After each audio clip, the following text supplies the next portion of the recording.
He built an empire worth billions, yet one quiet night, when he pretended to sleep to test the woman cleaning his room, he discovered a truth money could never buy. The city slept beneath the stars, but in the glass tower that bore his name, Ethan DeLuca could not rest. His penthouse was a monument to perfection, everything in order, every surface gleaming, every light exactly positioned. Yet, for all his billions, silence had become his only companion. Tonight, he lay across the vast bed, his eyes closed but his mind sharp and awake. He wasn't trying to sleep. He was pretending. For weeks, he had been curious about one thing, the maid who seemed to move through his world like a ghost, leaving traces of warmth he couldn't explain. Clara. She was quiet, never spoke more than a few words, never met his eyes, and yet somehow, she had begun to disturb his perfectly constructed solitude. A vase of flowers on his desk, though he hadn't ordered any. His suits pressed with unusual care. Once, she even left a folded napkin beside his untouched dinner plate with the faint scent of chamomile. Little things, gentle things, but things no one did for him. He told himself he didn't care, but it bothered him. Not because she crossed a line, but because he didn't understand her reason. Everyone in his life wanted something, money, approval, status, but what could a woman like Clara possibly want from him? The only way to know was to see who she truly was when she thought no one was watching. So tonight, he ordered everyone out of the penthouse early, left the lights dimmed, loosened his tie, and lay down as though he'd fallen asleep. The soft hum of the city filled the silence, broken only by the occasional whisper of wind against the glass. Then, after what felt like hours, the faintest sound reached his ears, the quiet click of the door opening. Her footsteps followed, cautious and light. He heard the soft clatter of porcelain. She must have brought tea. He could sense her presence near the bed. For a moment, she simply stood there. He felt her gaze on him, curious, maybe even sad. Then she moved closer. The blanket that had slipped from his shoulder was lifted and adjusted carefully, as if she were afraid to wake him. Her fingers brushed against his arm for only a second, but it was enough to make his heart lurch unexpectedly. He had faced ruthless competitors, betrayed partners, and courtroom battles without flinching, yet now, he had to force himself to keep his breathing steady. Then, her voice came, soft, trembling, barely a whisper. "You don't even know how tired you look. I hope you find peace one day." The words sank deep, threading into a place he'd long forgotten.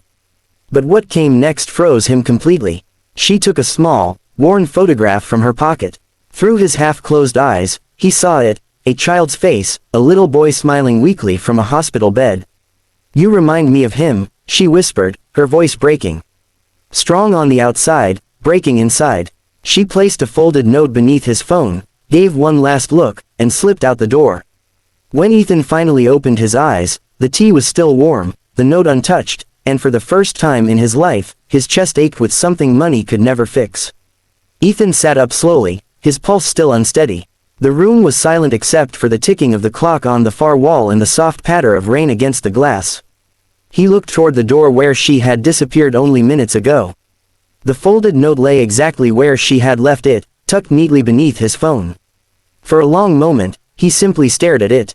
He wasn't used to people leaving him handwritten notes. In his world, words were sent through screens, contracts, or lawyers.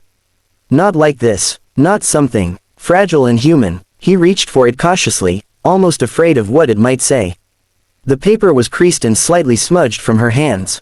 As he unfolded it, a faint scent of lavender drifted up. The handwriting was small, careful. "Sir, I hope you don't mind me saying this, sometimes strong people forget they're allowed to rest. I've seen my father work until his heart gave up. Please, take care of yourself. No one deserves to be alone." Ethan's throat tightened as he read the words again. He didn't know what he had expected, maybe a plea for money, or an apology for crossing a line. But not this. Not compassion, not genuine concern from someone who owed him nothing. He set the note down and stared out the window, the city stretching endlessly below him. For the first time in years, he felt the weight of his own loneliness pressing down like a physical force. He thought of his father, a man who had built the empire Ethan now ruled, but who had never known peace or warmth. Ethan had inherited the same fate without ever realizing it. When morning came, he didn't call anyone. No assistants, no meetings, no noise. Just silence. At 9, the staff began their usual routine, the quiet hum of cleaning and soft voices returning to the penthouse. And then she appeared again, Clara, in her gray uniform, her hair tied neatly back, her head slightly bowed as she moved with quiet focus. She didn't look up when he entered the room. He stood at the doorway, watching her carefully dust the bookshelves, her small hands methodical, gentle. "Clara," he said finally. His voice was low, rougher than he intended. She froze instantly, the duster slipping slightly from her grip. Slowly, she turned. "Yes, sir." He held up the folded note. "You left this." Her eyes widened. "Oh, I'm sorry, sir. I shouldn't have. It wasn't my place." "Why did you write it?" he asked, stepping closer. "You don't even know me." She hesitated, biting her lip. For a moment, he thought she wouldn't answer. Then she whispered, "Because you reminded me of my father. He worked himself to death trying to make a life for us. He never stopped, even when he was sick. You look like him when you sleep, like someone who doesn't know how to rest." Her voice cracked slightly, but she forced a small smile. "I didn't mean to upset you." Ethan stared at her, silent. For the first time in his life, he didn't know what to say. All his power, all his wealth, none of it had ever made anyone look at him the way she just had. Not with fear, not with admiration, but with genuine care. He felt something stir in his chest, something he hadn't felt in years. And as she turned to leave, he found himself saying quietly, "Clara, thank you." The words hung in the air, trembling like something sacred. And for a brief, fragile moment, the cold billionaire realized that perhaps the wealth he had spent his life chasing had never been what he truly needed.